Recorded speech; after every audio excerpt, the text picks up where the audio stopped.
and welcome back. If you didn't catch part one, feel free to watch part one. This is part two in a two-part series where I talk specifically to parents about resources that will help them navigate this world of their children on a lot of technology. In my last session, I talked about specific resources inside your devices that can help you monitor, track, and block content for your children. The purpose of this video is to specifically talk about vocabulary and some questions. The questions are designed to help you think about concepts or ideas that maybe your children are curious about. And sometimes they talk to their friends and their friends tell them things that you haven't revealed to them. And so these ideas are just starters. I'm not going to answer all of these questions. I'm just going to put them out there as investigative starters so that you can find the answers to these questions. Over time, I will probably put some videos into that unlisted playlist so that I will provide you additional resources to answer some, but not all of these questions. So thank you so much for watching, and let's get started. On the next few slides, I will not answer these questions. I'm just posing questions and introducing vocabulary to you that you may or may not have thought about before. If you're not sure what a VPN is, a virtual private network, it might be a good idea to hop online and do some research to figure out what that is, because there's a possibility that your children know what a VPN is. What is a proxy? If you don't know what a proxy is, I recommend just jotting that term down and doing some research on your own to figure out what a proxy is. If your children know the neighbor's Wi-Fi and are accessing free Wi-Fi from the neighbor's house, even though you've set up some parental controls, maybe that Wi-Fi that they're accessing for free in the garage or the backyard does not have parental controls. Just an idea to ponder if that's important to you.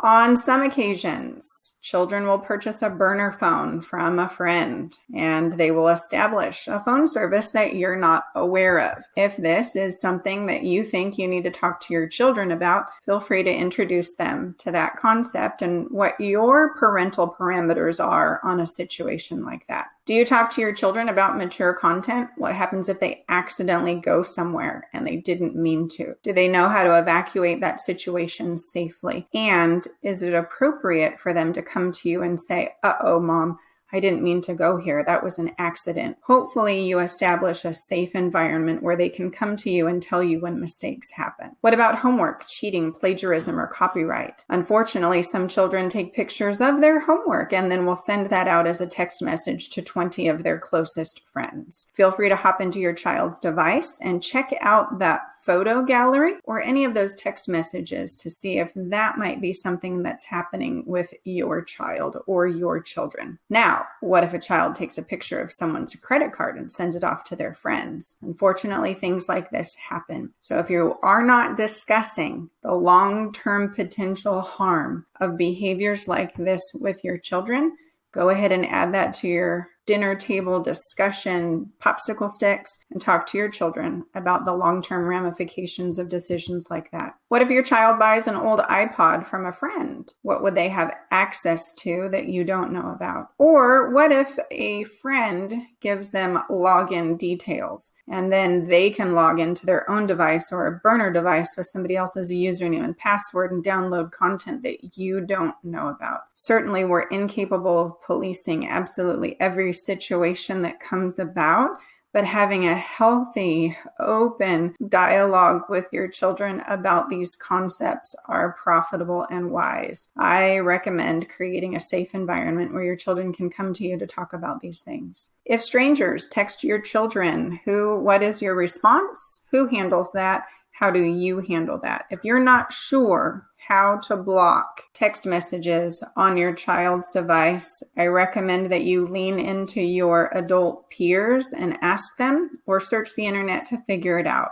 It's not a matter of if it will happen, it's a matter of when it will happen. Now, my mother passed away 4 years ago and she left behind a cell phone, and my children would go to grandpa's house and use that cell phone because there were games on it. Unfortunately, my dad wasn't thinking, how can my grandson behave in bad ways on this device? And my son made some bad decisions on that device. So it may be a profitable idea to have conversations with grandma and grandpa about some of the security measures that are available in their home. If you drop your children off for 2, 3, 5, 6 hours every once in a while at Grandma and Grandpa's house, and Grandma and Grandpa think that their sweet little angels are never going to do anything sour on that iPad or the computer or that extra iPhone off in the back room for 30, 40, 60 minutes, it's okay to talk to Grandma and Grandpa about security protocol for their home.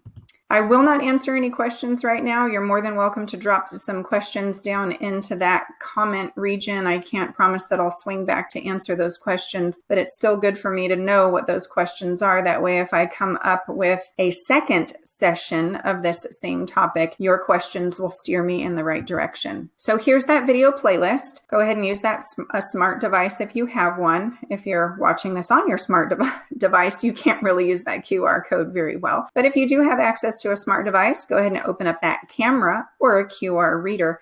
It will recognize that image as a redirection tool, and it will drop you off on this unlisted playlist. Your other option is to head over to bit.ly/Culver Digital Safety. And when you do that, I will have these 4 videos in there. And from time to time, I might add more videos in there that will help you on your journey to protect your children as they navigate digital tools. Here are the credits for this presentation template.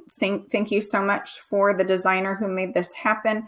I found it at Slides Mania. If you're interested in using or accessing free templates, then you can head over to Slides Mania as well, where there are lots of fantastic slide templates to use if you need one. Thank you so much for joining me for this training, and have a great day.